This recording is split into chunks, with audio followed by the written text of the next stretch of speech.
Assalamualaikum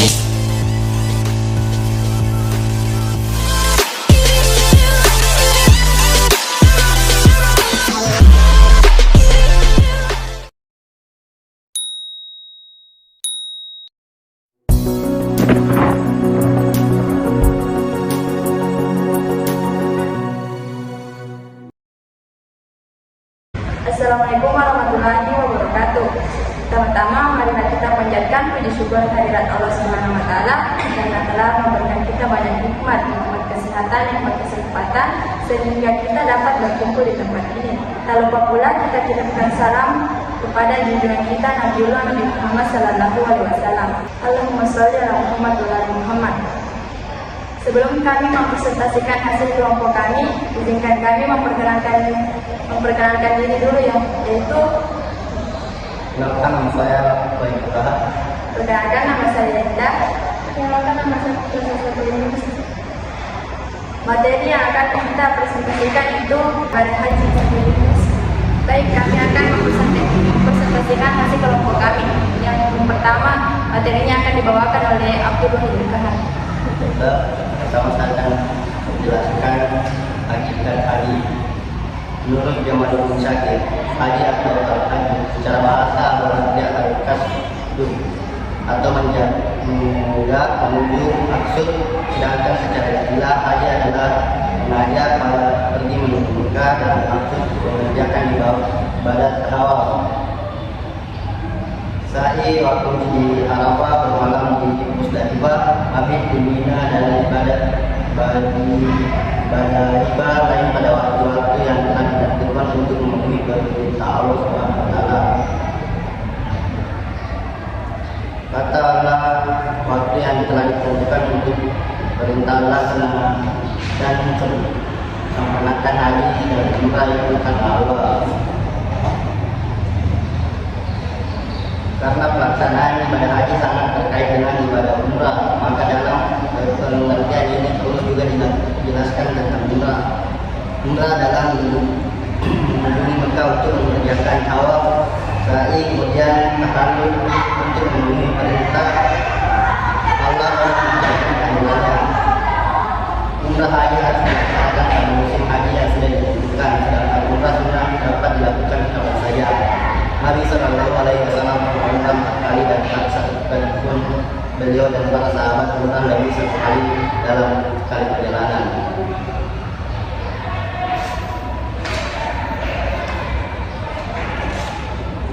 Kewajiban haji bagi yang sanggup hanya 1 kali seumur hidup.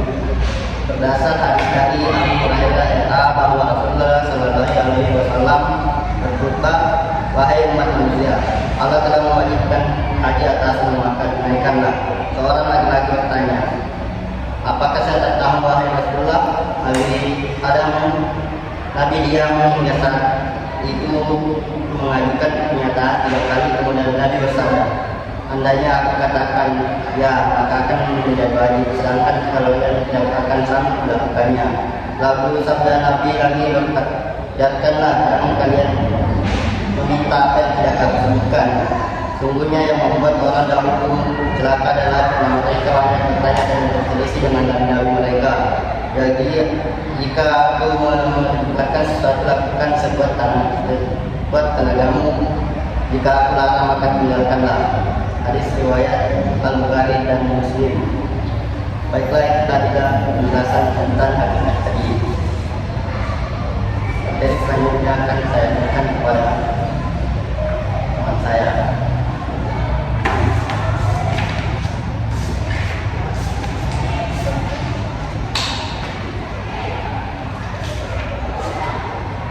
Sejarah haji. Menurut Julianto, orang-orang Indonesia sudah menunaikan ibadah haji ke tanah suci Mekah Al-Mukarramah semenjak berabad-abad silam. Jalur maritim kepulauan Nusantara telah tersedia dan merah telah dikenal sejak dahulu.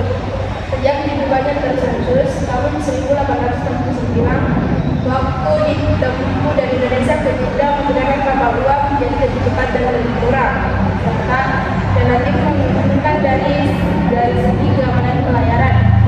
Sebelum ada kapal uap, perjalanan jemaah haji Indonesia untuk sampai ke Jeddah mengarungi lautan dilakukan dengan kapal layar dan membutuhkan waktu berbulan-bulan.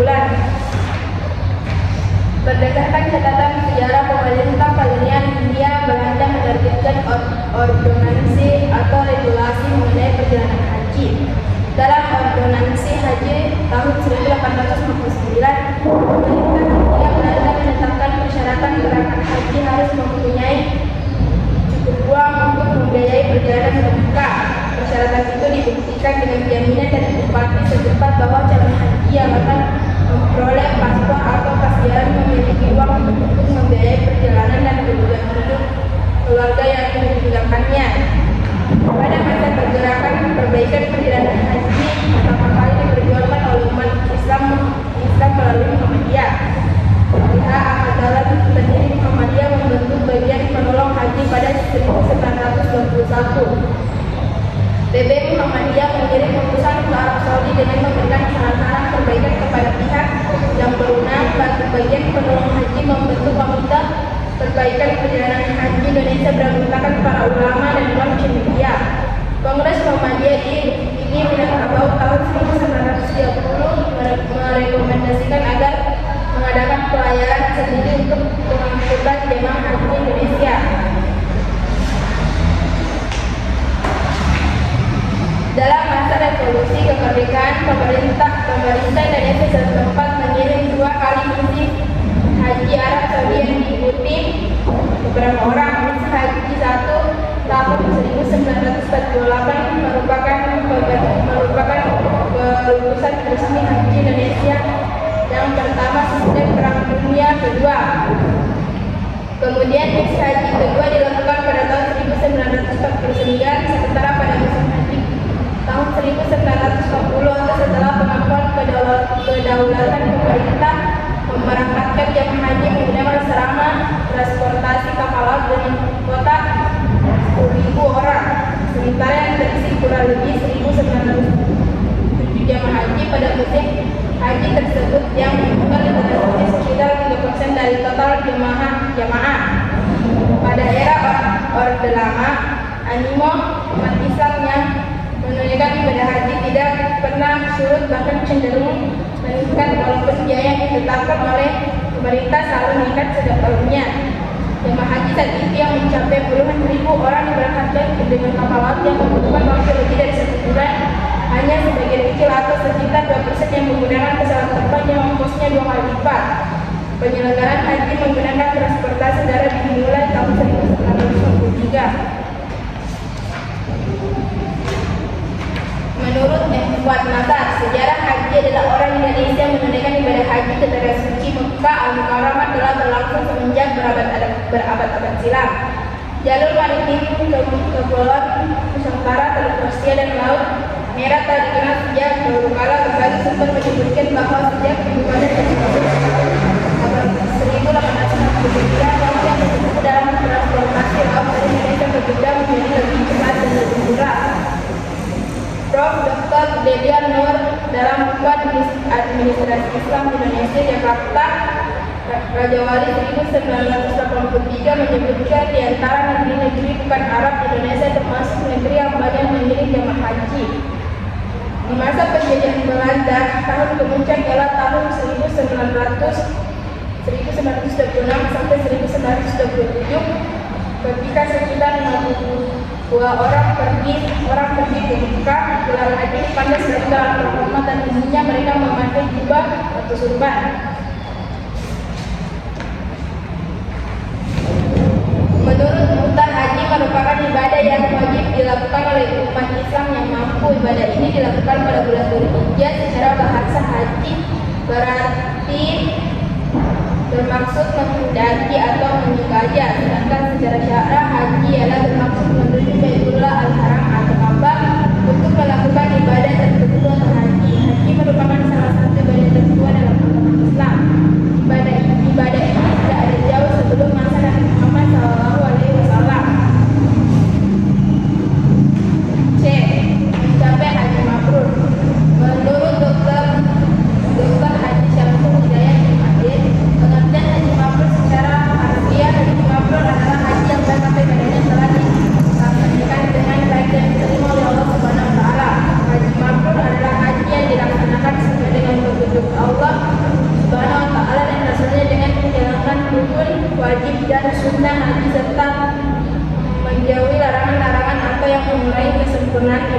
haji. Keutamaan haji mabrur yang pertama adalah balasannya surga, kedua amalan yang paling afdal, ketiga nilainya setara dengan bulan fisabilillah, keempat diampuni dosa-dosanya yang telah lalu kembali bersih seperti bayi yang baru lahir.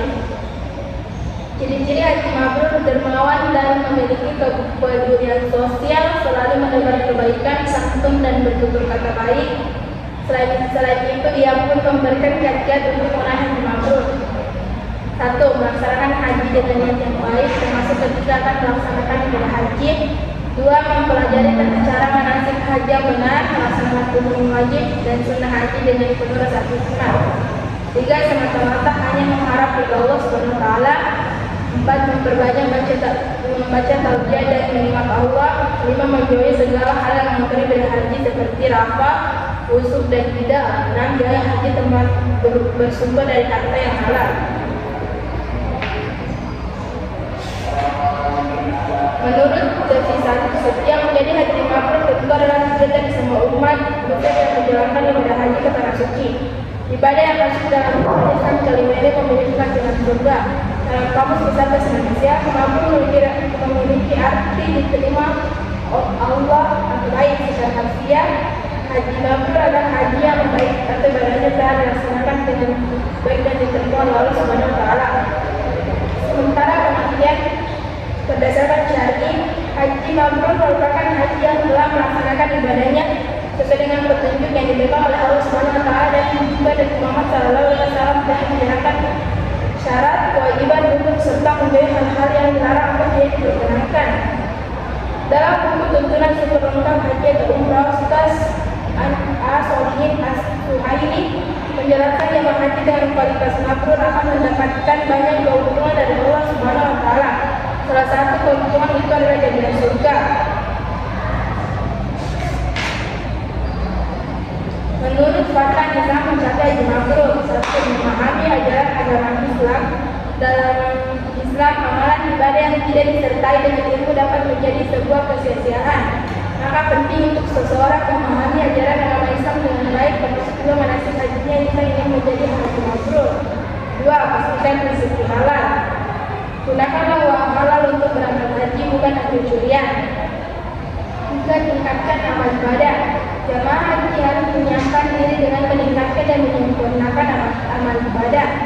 Jamaah harus memastikan terlaksananya syariat hukum wajib serta sunnah haji, termasuk hal yang terlarang yang patut dijauhi. Sementara itu, kemakmuran bisa dilihat dari kegiatan seseorang untuk melaksanakan ibadah haji, seperti meningkatnya pelaksanaan ibadah secara personal, meningkatnya kualitas hubungan sosial atau horizontal, serta melakukan empati terhadap orang lain atau solidaritas sosial. Baik, saya akan melanjutkan materi, yaitu hikmah haji dalam berbagai aspek. Yang pertama itu aspek historis atau geografis. Ditinjau dari segi ini, ibadah haji mengandung pelajaran untuk menghargai jasa-jasa para pendahulu, yaitu para nabi terdahulu, bahwa diutusnya Rasulullah, dan salah satu syariatnya adalah ibadah haji menunjukkan penghargaan dan berlanjut keberlangsungan ajaran dan jasa-jasa perjuangan Nabi Ibrahim dan Nabi Ismail serta Siti Hajar yang telah mendirikan rumah ibadah pertama di muka bumi bagi manusia. Yang kedua itu aspek sosiologis. Ibadah haji diperuntukkan bagi seluruh umat Islam sedunia dari berbagai kultur dan ras, sehingga akan dapat dirasakan keragaman budaya umat Islam yang diikat dalam satu kesatuan akidah Islam. Akan terlihat pula betapa Islam mengajarkan egalitarianisme, persamaan derajat hak. Maka wajar jika Ka'bah dilambangkan sebagai pemersatu dunia. Banyak orang juga menyebutkan bahwa pelaksanaan ibadah haji merupakan kongres dunia. Yang ketiga itu aspek pedagogis. Ibadah haji dapat mendidik manusia untuk meningkatkan amal perbuatan menjadi lebih baik. Dengan melakukan ibadah haji, manusia dapat mengambil iktibar, penjelasan atas berbagai pengalaman yang ditemuinya, untuk selalu melakukan introspeksi dan evaluasi diri, sehingga dirinya tidak merasa sebagai orang terbaik, karena ternyata kebaikan yang ada pada dirinya juga didapatkan pada orang lain. Bahkan mungkin orang lain itu lebih baik dari dirinya. Aspek yang kedua itu aspek ekonomis. Ibadah haji merupakan ibadah maliyah karena untuk melaksanakan ibadah haji dibutuhkannya biaya yang cukup besar. Maka secara langsung maupun tidak langsung, jumlah calon haji yang berangkat dapat dijadikan sebagai indikasi kesejahteraan masyarakat negeri bersangkutan. Dengan melaksanakan ibadah haji, maka cukup banyak sektor ekonomi masyarakat tergerak dinamis sehingga dapat menambah kesejahteraan ekonomi mereka. Menurut Keluantoro, adapun hikmah-hikmah haji adalah yang pertama menjadi tetamu Allah, yang kedua mendapat tarbiyah langsung dari Allah, yang ketiga membersihkan dosa, yang keempat memperteguhkan iman, yang kelima ibadah dari peristiwa orang-orang saleh, yang keenam merasa bayangan pada masyar, yang ketujuh syiar perpaduan umat Islam. Makna spiritual ibadah haji bagi kehidupan sosial. Menurut Haji Ahmad SAG, ibadah haji merupakan rukun Islam kelima dan hanya ditunjukkan bagi mereka yang mampu. Kita harus menyadari bahwa sesungguhnya pelaksanaan ibadah haji sungguh sangatlah berat karena membutuhkan persiapan matang mulai dari fisik, mental, sampai materi. Jadi sesungguhnya dalam melaksanakan haji kita tidak boleh main-main mengingat beratnya persiapan tersebut. Tetapi insya Allah dengan niat yang ikhlas dan atas dasar keimanan semua halangan akan mudah untuk dilalui. Ihram, kita diminta meninggalkan segala kepalsuan dan diminta untuk senantiasa bertindak apa adanya. Dengan memakai pakaian ihram, kita disadarkan untuk melepaskan diri dari kesombongan, klaim superioritas maupun ketidaksamaan derajat atas manusia yang lain. Yang kedua itu tawaf, kita diminta senantiasa hidup dengan penuh keteraturan seperti keteraturan gerak benda-benda alam raya. Bayangkan apabila gerakan yang dilakukan oleh benda-benda tersebut tidak teratur, tentunya akan mengakibatkan suatu keadaan dengan penuh ketidakteraturan yang tentunya dapat membawa kehancuran. Yang ketiga itu sa'i merupakan wujud dari kasih sayang ibu kepada anaknya. Sa'i mengajarkan kepada kita bahwa apabila kita ingin mendapatkan sesuatu, maka kita harus berusaha dahulu. Hanya saja sekarang ini manusia menginginkan sesuatu yang instan karena tidak ingin lagi bersusah payah apabila ingin mendapatkan sesuatu. Menurut Suhardi SAGMA, makna spiritual itu sebagai sebuah ibadah yang syarat dengan simbol dan makna spiritual. Sejatinya harus dipahami dengan benar oleh jamaah haji. Sebab dengan mengerti, memahami, dan menghayati makna tersirat dari yang tersiratlah ibadah haji akan bermakna. Berhaji dengan ritual fisik tanpa memahami makna sama dengan ritual ulangan yang jauh dari nilainya. Dan itu adalah ibadah yang sering dengan makna. Seorang yang bergerak haji diharapkan menjadi agen perubahan untuk membawa manusia ke arah yang baik. Seorang bergerak haji adalah seorang yang telah memahami makna hidup dengan benar. Itu perilaku dan tidak hidupnya secara kualitatif dan kuantitatif menjadi baik. Itulah materi yang sempat kami sampaikan. Bila ada kata-kata yang kurang berkenan di hati Anda, mohon dimaafkan. Bila bisa dilihat, Assalamualaikum warahmatullahi wabarakatuh.